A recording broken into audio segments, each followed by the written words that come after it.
Hello friends, welcome to our JEE multiverse channel. आज हम सम की कंसेप्ट्स वाली सीरीज में सीएम फ्रेम को आगे पढ़ेंगे। मैंने एक लेक्चर ले लिया सीएम फ्रेम बेसिक्स का। अब हम इसको आगे कंटिन्यू करते हैं। तो ये अब और एक अलग टाइप का क्वेश्चन आ गया है हमारे सामने कि हमने क्या किया है। देखो, डेटा शायद पिछले बार करा है तो उसके जैसे सेम है, लेकिन क्वेश्चन अलग है। और ये बड़ा इंपॉर्टेंट एल्गोरिथम इसमें यूज करने वाले हैं, तो इसको जरूर देखिएगा, ठीक है। तुमने क्या कि एक बी ब्लॉक को वेलोसिटी वी दे दी, इन दोनों को स्प्रिंग से कनेक्ट कर रखा है, जिसका नेचुरल लेंथ एल नॉट है और स्प्रिंग कांस्टेंट के है। अब बी को हमने वेलोसिटी वी दे दी है और ये कहीं पे भी ये दोनों ब्लॉक्स फिक्स नहीं है, ठीक है। ये ऐसा मत कर देना ए को फिक्स कर दिया और बी को घुमा दिया और खत्म, क्वेश्चन इजीली हो गया, ऐसा नहीं करना है। क्योंकि ए फिक्स नहीं है। अगर ए फिक्स होता तो बात अलग होती है। अब ए फिक्स भी नहीं है, दोनों फ्रीली मूव कर सकते हैं हॉरिजॉन्टल डायरेक्शन में। तो बी को हमने वेलोसिटी दे दी है, तो उसकी वजह से थोड़ा ए भी आगे जाएगा। वैसे ही आगे जाते रहेंगे और ऑसिलेशन तो नहीं होगा, वो तो हम सीएम फ्रेम में देखेंगे। लेकिन अब हमें पूछे कि इन दोनों का x coordinated function of time क्या होगा। हाँ, तो अब ये मत कर देना बी का L not plus we T खत्म, ऐसा तो करना ही मत। क्योंकि ये वेलोसिटी कांस्टेंट नहीं रहेगी, क्योंकि स्प्रिंग बैठा है इधर वेलोसिटी कम करने के लिए और ए की भी वेलोसिटी बढ़ेगी।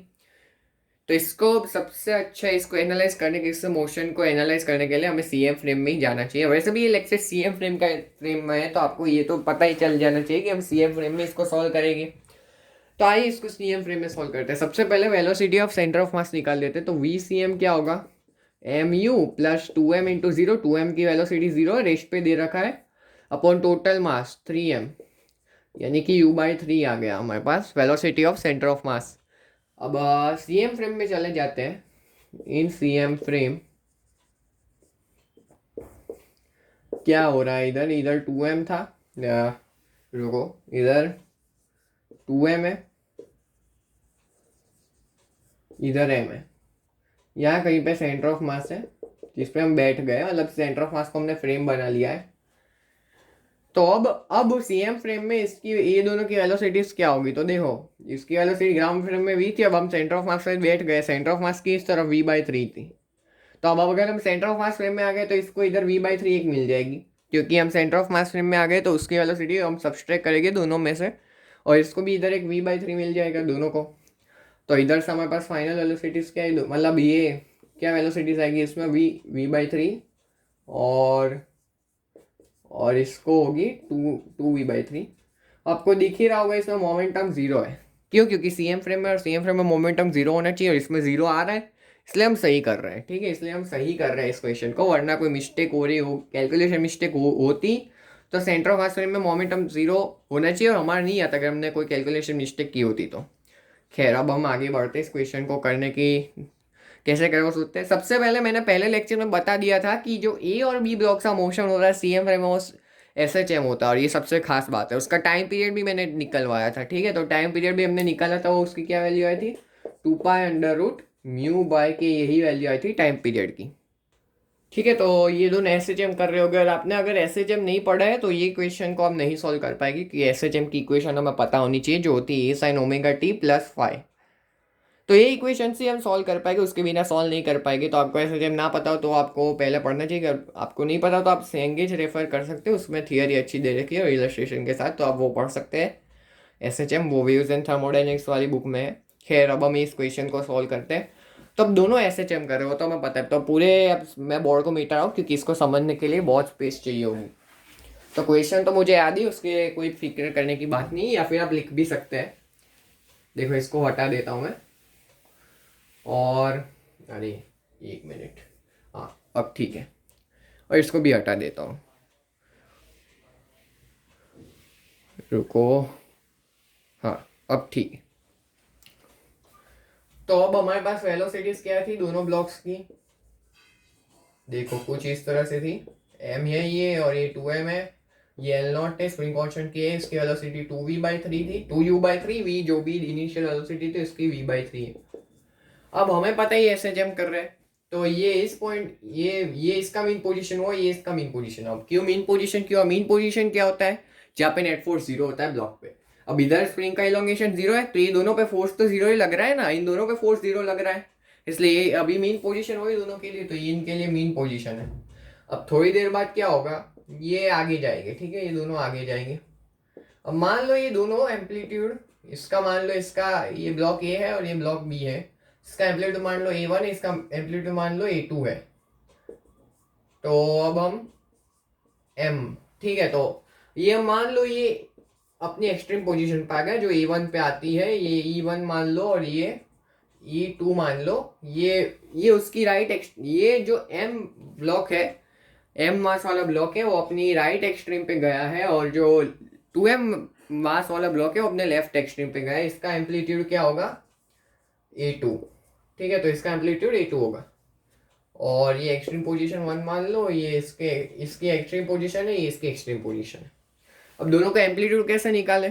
तो सबसे पहली बात तो हमें इसका मैक्सिमम इलोंगेशन निकालना पड़ेगा, क्योंकि ये दोनों तभी रुकेंगे जब मैक्सिमम इलोंगेशन वाला केस होगा, तभी तो रुकेगा। अगर चल रहे होते तो इलोंगेशन तो और भी ज्यादा होगा। मान लो इधर चल रहे होते और तो भाई इलोंगेशन तो और भी ज्यादा होता, मैक्सिमम इलोंगेशन वाला केस नहीं होता। अब जब रुक गए तभी तो मैक्सिमम इलोंगेशन वाला केस है। तो अभी जो इलोंगेशन हुआ है वो मैक्सिमम इलोंगेशन हुआ है। और अभी स्प्रिंग में इलोंगेशन कितना हुआ है? A1 और A2 दोनों, A1 और A2 का सम, क्योंकि इसने A2 से स्प्रिंग को बढ़ाया, इसने A1 से स्प्रिंग को बढ़ाया है। तो स्प्रिंग में इलोंगेशन कितना आया? A1 plus A2। और स्प्रिंग में, और वही मैक्सिमम इलोंगेशन है, तो मैक्सिमम इलोंगेशन जिसको मैं x0 बोल देता हूँ, तो वो A1 प्लस A2 है। अब पिछले लेक्चर में मैंने मैक्सिमम इलोंगेशन कैसे निकालते वो मैंने दिखा दिया था, तो उसको हम देखो डायरेक्टली मैं कर देता हूँ, इसमें टाइम नहीं खराब करेंगे, क्योंकि इसको जल्दी खत्म कर दे तो ज़्यादा अच्छा है। तो इससे अगर हम देखें तो डायरेक्टली हम एनर्जी कंजर्वेशन कर देते हैं। तो initial kinetic energy in CM frame क्या होगी? हाफ म्यू, म्यू क्या है? 2m into M by 3m, तो यानी कि क्या होगा? 2m/3 into 2m/3 into V relative का स्क्वायर। इनिशियल रिलेटिव वेलोसिटी क्या है? 2v/3 प्लस v/3, क्योंकि v का square equal to final kinetic energy 0 है, क्योंकि दोनों की वेलोसिटी 0 हो गई तो रिलेटिव वेलोसिटी भी 0 हो जाएगी। इनिशियल पोटेंशियल एनर्जी 0, क्योंकि initial elongation 0, final potential energy मान लो हाफ एट की x0 करे स्प्रिंग की पोटेंशियल एनर्जी। तो यहीं से हमारे पास आ जाएगा x0 की वैल्यू v/2m/3 के, और यही होता है A1 प्लस A2। तो एक इक्वेशन तो हमारे पास है A1 और A2 के बीच में, जो क्या है? A1 plus A2 equal to v/2m/3 के। लेकिन हमें और एक इक्वेशन चाहिए, क्योंकि वेरिएबल्स दो है, इक्वेशन एक ही है। तो और एक चीज़ ये है कि हम सेंटर ऑफ मास फ्रेम में बैठे हैं, और अगर हम सेंटर ऑफ मास फ्रेम में बैठे हैं तो सेंटर ऑफ मास का क्या कोई डिस्प्लेसमेंट होगा? नहीं होगा, क्योंकि खुद जब हम सेंटर ऑफ मास को ही फ्रेम बना दिया है हमने, तो सेंटर ऑफ मास के फ्रेम में सेंटर ऑफ मास का खुद का डिस्प्लेसमेंट तो जीरो ही होता है, क्योंकि वो खुद फ्रेम बना हुआ है। तो सेंटर ऑफ मास का डिस्प्लेसमेंट तो जीरो। अगर आपको ये समझ में ना आ रहा हो, रिलेटिव का कंसेप्ट कमजोर हो, तो हमारे रिलेटिव मोशन वाली प्लेलिस्ट आप देख सकते हो, उसमें पूरा कंसेप्ट, पूरा चैप्टर हमने डिटेल में समझा रखा है विद गुड इलस्ट्रेशन, तो आप उसको देख सकते हैं। तो मतलब हमें ये पता चल गया कि जो सेंटर ऑफ मास का डिस्प्लेसमेंट है वो जीरो है। तो अब इसका देखो, सेंटर ऑफ मास का डिस्प्लेसमेंट क्या होता है? डेल्टा XCM, इसको क्या लगता है? समेशन M डेल्टा, मतलब सबका डिस्प्लेसमेंट इनटू मास का प्रोडक्ट, उनका सम, यानी कि इसका मास इनटू इसका डिस्प्लेसमेंट A2 प्लस उसका मास 2m इंटू, अब -A1, क्योंकि ये दूसरी डायरेक्शन में, ऑपोजिट डायरेक्शन में A2 के, इसलिए -A1 लगा दिया, अपॉन टोटल मास 3m, और ये तो जीरो है, ये तो जीरो है। अब ये 3m है, तो 3m को तो उस तरफ भेज देंगे, खत्म हो गया उसकी कहानी। तो m/2 इक्वल टू 2m/A1 इधर से आएगा, तो A2 इक्वल टू 2A1 आ गया हमारे पास। A2 की वैल्यू क्या आ गई? 2A1, और A1 प्लस A2 तो हमें v/2m/3 के पता है। A2 की वैल्यू 2A1 इसमें रख दूँ, तो जैसे हमारे पास आएगा 3A1 इक्वल टू v/2m/3 के, ठीक है। तो A1 की वैल्यू इधर से आ जाएगी, A1 की वैल्यू आ जाएगी। अब मैं इसको मैं डायरेक्टली अब जो आंसर है उसमें मैं A1 और A2 के टर्म में लिख दूंगा, वो आप वैल्यू पुट करके देख सकते हैं। और इधर से A1 की वैल्यू आएगी तो A2 की वैल्यू भी आ जाएगी 2A1 से, A2 और A1 दोनों की वैल्यूज आ जाएगी, वो आप निकाल लेना इधर से। और बाद में मैं अब A1 और A2 के टर्म्स में लिखूंगा, वरना तो अगर मैं ऐसे टर्म्स में लिखूंगा तो बहुत लंबा, बहुत टाइम चला जाएगा, और बाद में आप फाइनल आंसर में A1 और A2 रख सकते हैं, ठीक है। तो ये तो हमने निकाल लिया A1 और A2 है, इन दोनों का एम्पलीट्यूड, और किस तरह से निकालते हैं वो मैंने दिखा दिया। अब हम SHM की दोनों की इक्वेशन लिखते हैं। देखो, इसका डिस्प्लेसमेंट जो होगा ब्लॉक ए का, मतलब ये जो ब्लॉक बी है उसका डिस्प्लेसमेंट क्या होगा? इसका हमने A2 माना, तो A2, देखो A2 साइन ओमेगा टी। ये इक्वेशन अगर आपने SHM ना पढ़ा हो तो ये इक्वेशन आपको पता नहीं होगी। ये क्या है? XB बी का डिस्प्लेसमेंट है, एक्स कोऑर्डिनेट नहीं है, डिस्प्लेसमेंट है, ये खास याद रखने वाली बात है। बी का डिस्प्लेसमेंट क्या है, A two sine omega t time के रिस्पेक्ट में, लेकिन ये सी एम फ्रेम में, ये भी खास ध्यान रखने वाली बात है। अब ए टू तो हमने निकाल ही लिया, अब ओमेगा क्या होगा। तो अगर अगर आपने एस एच एम पढ़ा तो आपको पता ही होगा ओमेगा क्या होता है, 2 पाई टाइम पीरियड।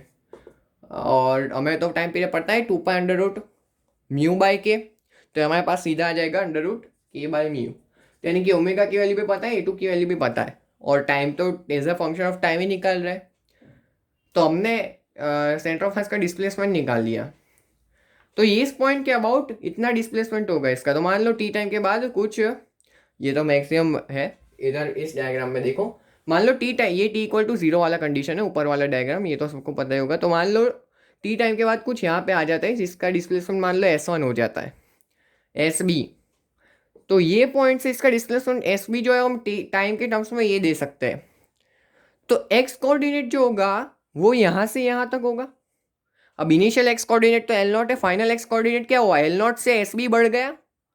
तो फाइनल एक्स कोऑर्डिनेट जो होगा बी का, वो फाइनल एक्स कोऑर्डिनेट वो क्या होगा, इनिशियल एक्स कोऑर्डिनेट L0 जो स्प्रिंग की लेंथ है, प्लस क्योंकि ए ओरिजिन पर है, प्लस अब इसका displacement A2 sign omega T.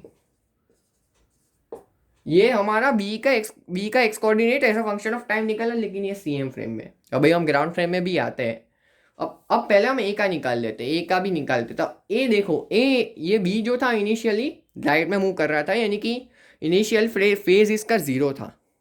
अब बी, ए ये बी की बात कर रहे हैं। अब ए क्या हो रहा है, ए जो है वो लेफ्ट में जा रहा है, इसका अगर ये लेफ्ट में जा रहा है और अभी मीन पोजीशन पे है, तो इसका इनिशियल फेज क्या होता है, पाई होता है। ये आपने एस एच एम में पढ़ा है, अगर आपको पता हो तो, ना पता हो तो कोई प्रॉब्लम नहीं है, आप एस एच एम पढ़ने के बाद ये वीडियो देखे तो ज़्यादा अच्छा रहेगा।